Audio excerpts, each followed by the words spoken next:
Bumaba ng 10 piso ang presyo ng kada kilo ng karne ng baboy sa pamilihang bayan ng Mangaldan, Pangasinan. Sa ngayon, nasa 330 pesos ang presyo ng karne ng baboy na dating nasa 340 pesos per kilo. Po medyo bumaba na rin po kasi nagbukas na yung isang kuhanan namin ng baboy doon sa Mindoro.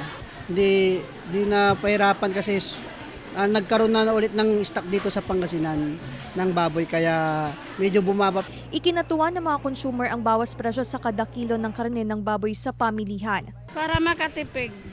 Para tipid sa budget. Tiniyak ng Mangaldan Slaughterhouse ang matatag na supply ng baboy sa pamilihan. Nagsimula na kasi umanong dumami ang mga nag-aalaga ng baboy sa bayan. Aabot sa 65 na baboy kada araw ang madalas na ikinakatay sa slaughterhouse. Marami na nag-aaral ng baboy sa mga backyard. Pero yung sa mga ibang buwan, marami din kaya lang. Kasi meron pa yung mali. Kailangan na blood sample na EFF.